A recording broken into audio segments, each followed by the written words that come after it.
fosse fácil, até meu cachorro falava inglês. E olha que eu nem tenho cachorro.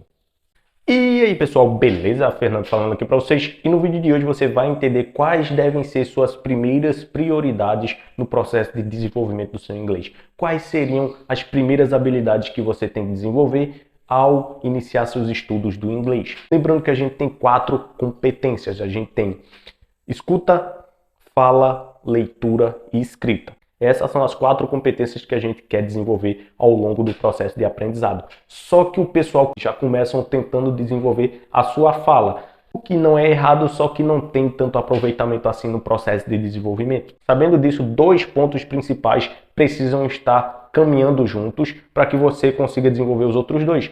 Esses 2 pontos são a leitura e a escuta. Partindo do ponto de que você está iniciando e não tem vocabulário o suficiente, fica extremamente difícil de você se comunicar com outra pessoa, já que você não tem vocabulário suficiente, ou até mesmo escrever um texto que a maioria das pessoas acreditam que é fácil, o que na verdade não é. Então, dessa forma, o seu cérebro ele tem que primeiro absorver informação. É aquele chamado de input. Input é quando você está recebendo a informação. E output é quando você produz essa informação. Por exemplo, quando a gente está no processo de absorção de informações, nós vamos consumir conteúdos auditivos, visuais ou coisas relacionadas a isso. Não vamos produzir o inglês ainda. Você tem que focar primeiro na leitura e na escuta para depois desenvolver os outros processos.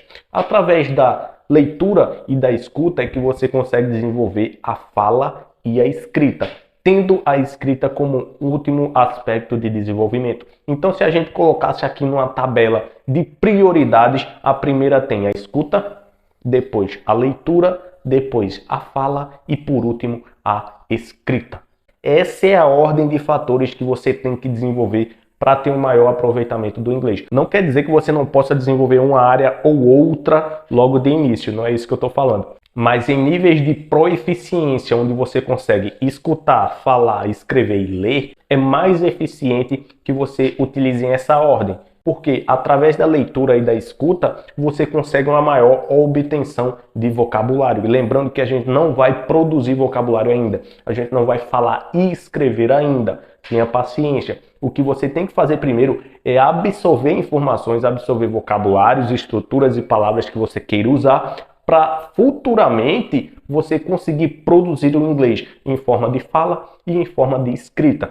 Claro que tem pessoas que conseguem falar perfeitamente, ter uma boa pronúncia, mas quando vem no quesito da escuta tem uma certa deficiência. Do que adianta eu saber falar com outra pessoa, memorizei frases, palavras e sentenças, se eu não consigo entender o que ela fala? Nesse sentido, não tem como eu manter uma conversa com outra pessoa se eu apenas falo e não entendo. Por isso que o quesito entender antes de falar é tão importante. Não adianta você ter frases e palavras prontas se no momento que você a produz e recebe um background você não consegue compreender nada. Não tem como eu manter uma conversa com uma pessoa se eu não consigo entender ela. Você pode sim falar aquelas frases com a melhor pronúncia do mundo. Você pode sim falar aquelas palavras, compreender o que você está falando com a maior proficiência do mundo. Mas se você não entende o que a pessoa está falando, você não consegue ter esse input, não consegue associar,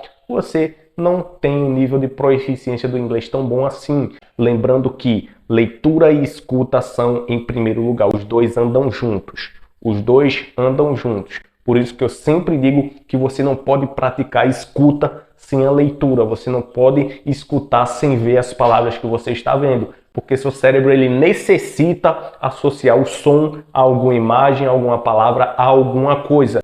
Ou dessa forma seu cérebro ele não vai conseguir absorver aquela palavra, aquela frase, aquela sentença. Mas o que você tem que entender é que não vai ser fácil, não vai ser rápido e que você tem que fazer isso todos os dias. Fernando, tô cansado tal dia. Dá uma parada, faz qualquer outra coisa e no outro dia retoma. O que você não pode fazer é estudar um dia hoje, lá no terceiro, quarto dia eu volto a estudar novamente. Não, tem que ser um estudo constante e que você tenha que fazer todo santo dia. Ah, cansei de praticar a escuta e a leitura. Tenta desenvolver as outras 2 habilidades. Não estou falando que é proibido você tentar desenvolver as outras, não. Caso você canse dessa metodologia de leitura e escuta, você pode se mesclar para as outras duas, desde que o seu foco principal seja a leitura e a escuta no estágio inicial. Lembre-se que no começo você vai mais absorver do que produzir o inglês. Isso daí é fato. Se você quiser mesclar entre absorver e produzir, e estiver funcionando para você, perfeito. Cada um tem uma metodologia diferente, uma forma de aprender diferente. Então, se está funcionando para você, pode utilizar sem problema nenhum. Então, por hoje é só, pessoal. Tchau para vocês, forte abraço e até a próxima.